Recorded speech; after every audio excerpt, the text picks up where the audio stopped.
time where our heroes have become the most decadent of humans, where to reach celebrity status, you would have a requirement to have performed some type of a shameful act, be it a lewd tape released about you or exposing picture about you uploaded somewhere. In a time where humankind have almost become confused about what is greatness, we have ventured to go through the annals of human history and find true leaders and true role models for not only us but for humanity in its entirety to follow. And in that regards, you would notice that our events usually have an analysis of the greats that preceded us. And today, walillahi alhamdu wal minna, we are studying the lives of greats not by the tongue of men. You can call someone great yourself. Usually a politician is called great by his posse. You know, great man. They call him chamcha in the other languages, you know, great man. But that isn't greatness. And then there's another level of greatness where humankind call you great. And then there's another one where history calls you great, Alexander the Great. And then there's a greatness where Allah Rabbul Izzah calls you great. And in a language appropriate and eloquence only to the Arabs, they say فَأَيْنَ النُّورُ السُّهَى مِنْ شَمْسِ الضُّحَى وَأَيْنَ الثَّرَى مِنْ ثُرَيَّا وَأَيْنَ الْأَرْضُ مِنَ السَّمَاءِ. What is the comparison between the ordinary to the prophets? How can the earth compare to the heavens? How can the ordinary compare to the prophets? And just so that you understand, Allah Rabbul Izzah created the entirety of the creation. And from the entirety of the creation, Allah Rabbul Izzah honored, chose, selected and preferred humankind. إِنَّ اللَّهَ اصْطَفَى مِنَ الْخَلْقِ بَنِي آدَمَ وَاصْطَفَى مِنْ بَنِي آدَمَ الْأَنْبِيَاءَ. And from amidst the humankind, Allah Rabbul Izzah then honored, exalted, preferred and chose the Anbiya. And in that regards, He sent 124,000 Anbiya. And then from the galaxy of the Anbiya, Allah Rabbul Izzah honored, chose, selected and preferred the Rusul. And from amidst the Rusul, He Azza wa Jal selected 5 as the greats, Ulil Azmi min al-Rusul. And they are chronologically, we have started Nuh alayhi salam, Ibrahim, Musa, Isa and Muhammad alayhim afdalus salatu wa atammu taslim. And then from this exceptional 5 men, when Allah Rabbul Izzah chose a friend, He Azza wa Jal chose Ibrahim and Muhammad. And today we are talking about one of the friends of Allah Rabbul Izzah. Try to understand this, that the one that created the sun and the moon, you know, just forget about the rest, just look at the sun. 15 million degrees centigrade surface temperature. You can fit 1.3 million earths inside it. The Lord that created that has chosen from amidst humankind a friend, and He chose Ibrahim as His friend. And in the 73 places that He mentioned this beloved friend of His in the Quran, anytime you read it, you can't help but notice that Allah loves this man immensely. There's a special bond between the one that creates, Subhan al-Khaliq, between the Dhul Arsh al-Majid and Ibrahim alayhi salam. And it is no secret why. Allah Rabbul Izzah says, وَإِذِ ابْتَلَى إِبْرَاهِيمَ رَبُّهُ بِكَلِمَاتٍ فَأَتَمَّهُنَّ. Anytime we tested Ibrahim with certain words and certain tasks and certain missions, Ibrahim perfected and excelled in all our tests. And this dunya is dar of ibtila, so this is a test. Yet in the tests of tests, Ibrahim succeeded and perfected. And the tests of Ibrahim didn't start, you know, in middle ages or old age. It started at a very young age. He opened his eyes. Can you imagine opening your eyes and around you it's an ocean of shirk? Idols and images and vain statues that man, the one that Allah created to be his vicegerent, the best of Allah's creation, is now humbling himself to stones. So in this climate, Ibrahim is born. Psychologically, you would have anticipated for him to follow the trend. Imagine his father is the maker of it. His father is the fashion of the idols. It's bad for business if you go against it. Yeah, Ibrahim alayhi salam. And this is why the Quran says, وَلَقَدْ آتَيْنَا إِبْرَاهِيمَ رُشْدَهُ مِنْ قَبْلِ وَكُنَّا بِهِ عَالِمِينَ. We gave Ibrahim advancement of thought and logic. We opened his heart and gave him maturity of ideas and understanding. So at a young infant age, like this is around, and some scholars say 7, 8 years old, he started to look around and he says, Dad, what is this? So Dad said, this is God. So Ibrahim said, why is his ears so big? You know, because he said, this is wisdom. So Ibrahim laughed. They say he laughed. Wisdom, big ears. You know, if he had a big head, he would have understood, but big ears. So he goes, he hears. And what's this one? This is the God of gods. So Ibrahim used to climb on top of them. You know, no respect for these things. And as he grows, there is a yearning and sight for the true Lord. And there is ikhtilaf amidst the Ahl al-Ilm with regards to this, but I have opted for my talk in this sequence, inshallah. So seeking that true calling, Ibrahim alayhi salam, you know, looking around, he can't find what he wants. And he used to put ropes on their necks of the idols and drag them, you know, like if his dad said, go take this to somewhere, he used to drag them on the street like that. So, and it was bad for his dad's business, you must understand. So he's searching, and his search finished from these stones and stuff. He realized these are nothing. And he looked up, فَلَمَّا جَنَّ عَلَيْهِ اللَّيْلُ رَأَى كَوْكَبًا. He looked up at night and he saw a star. And he said, قَالَ هَذَا رَبِّي. Maybe that's my Lord. You know, it is outside of here. It is extraterrestrial. It is shiny. It's glowing. It's lighting. Lights up. And then they say it was the star of Venus. It sits pretty quick. You know, the planet there. So just when it set, he said, I don't want a part-time God. It's not he can't be here today and can't be here. Do you understand me? He's there at night. Where'd you go during the day? I need you. Do you understand? So I can't have a part-time God. There's فَلَمَّا رَأَى الْقَمَرَ بَازِغًا قَالَ هَذَا رَبِّي. And then he saw the moon in its full glory. And this kind of denotes a long search. So do you understand? So he's looked at the stars and khalas, the moon. It says, maybe this is my Lord. And when the moon set, yeah, again Ibrahim says that if Allah doesn't guide me, I will be led astray. If I don't find guidance, it can't be the moon. Then فَلَمَّا رَأَى الشَّمْسَ بَازِغَةً قَالَ هَذَا رَبِّي هَذَا أَكْبَرُ. Then he saw the sun, full, glorious, blazing, scorching sun, household of energy and power. This is my Lord. And when the sun set, it clicked. Subhanallah. He said, no, the one who is Rabb is the one who created that and that and that. إِنِّي وَجَّهْتُ وَجْهِيَ لِلَّذِي فَطَرَ السَّمَاوَاتِ وَالْأَرْضَ حَنِيفًا وَمَا أَنَا مِنَ الْمُشْرِكِينَ. I have found my Lord. He is the one that He created all this, and to Him I surrender and submit in absolute unity and tawheed. Ibrahim became a muwahhid.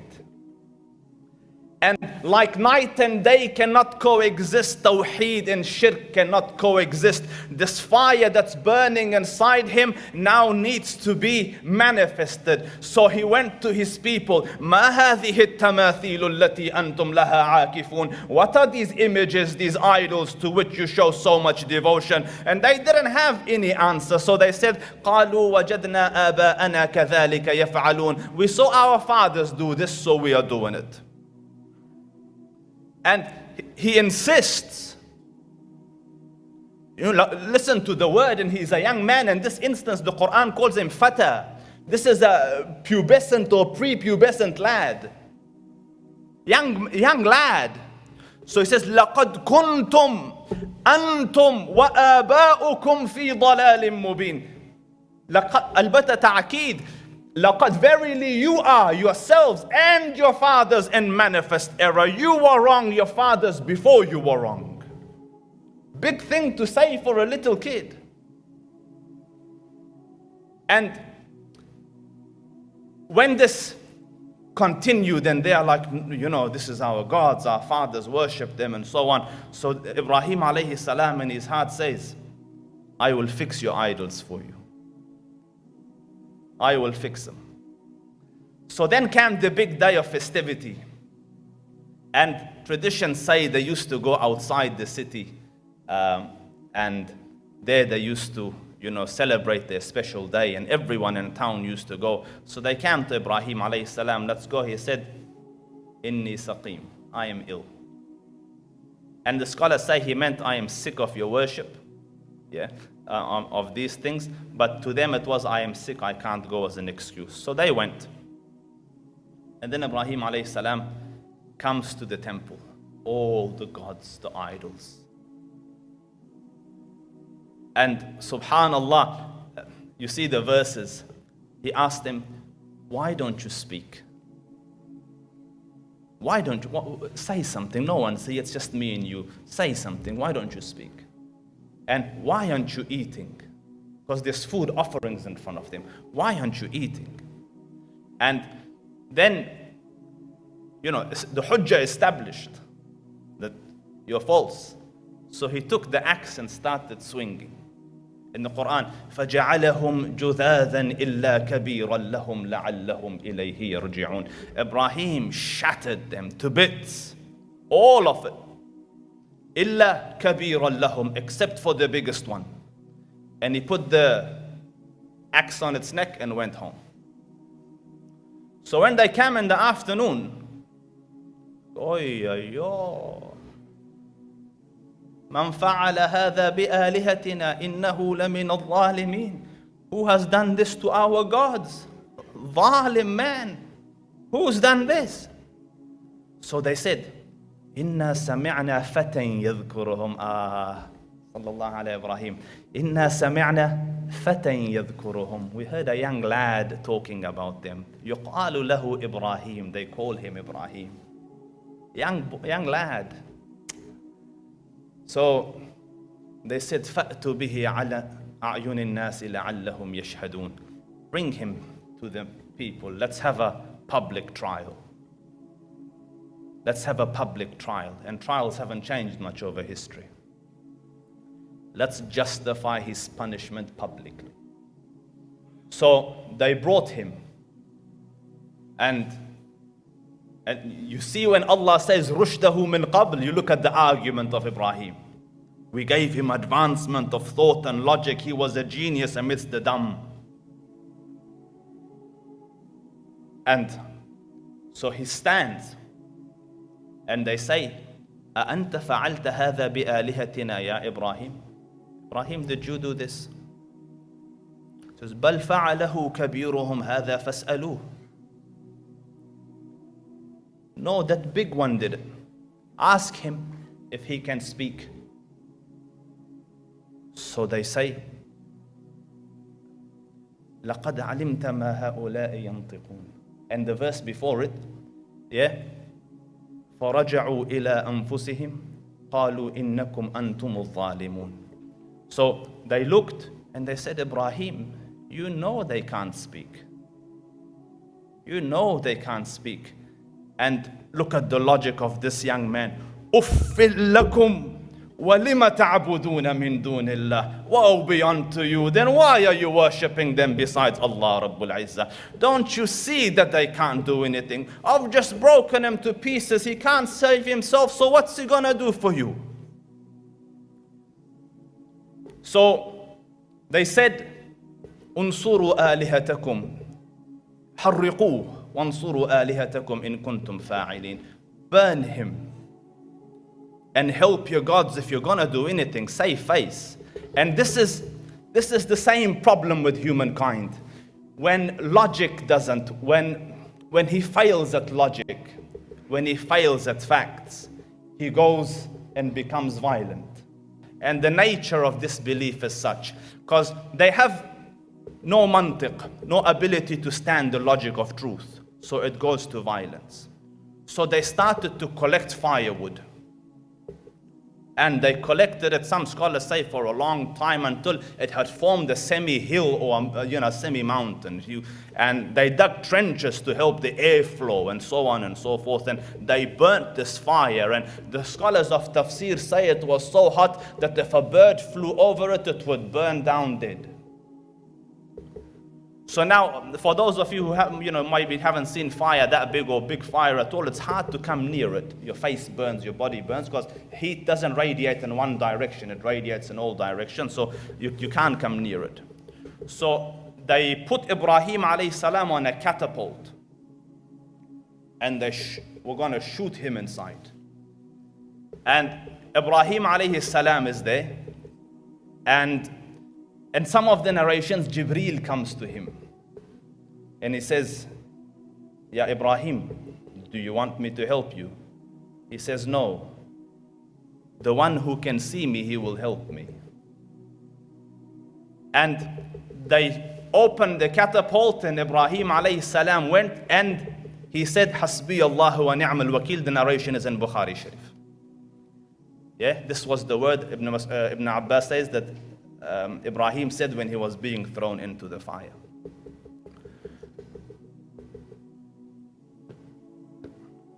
So Ibrahim is going into the fire. The fire has been burning specifically for him. It's been prepared for him to burn him, to kill him. And Allah Rabbul Izzah Jalla Jalalul Malik is watching everything. So as Ibrahim makes his way into the fire, the Lord decrees, Ya Nar, Allah, Ya Nar, O fire, Kuni barda, be cool. But coolness would have frozen Ibrahim. So Allah Rabbul Izzah put a conditional clause, wa salamun ala Ibrahim, and keep Ibrahim at peace. So Ibrahim landed into the fire, and the fire subsided, and eventually Ibrahim walked out. Not a hair on his head is hurt. And he lived a good long life, and in his old age they asked him, Ibrahim, what was the best days of your life? He said, there in the fire. Because Allah's promise was salamun ala Ibrahim, be an abode of peace for Ibrahim.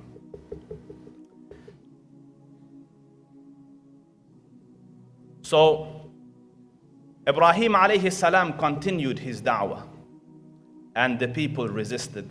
And the local king, the king of the place, Namrud, he heard of this incident, so he called him. Can you imagine the pomposity of a king, especially, an absolute monarch, and he's sitting there on his chair, and a young fata, a young lad has come to him. So he asks him, who is this Lord of yours? So Ibrahim, and subhanallah, I teach, and I teach youngsters, and you will not get answers like that these days. Who is your Lord? He goes, Rabbi alladhi yuhyi wa yumit. My Lord is the one that gives life and takes life.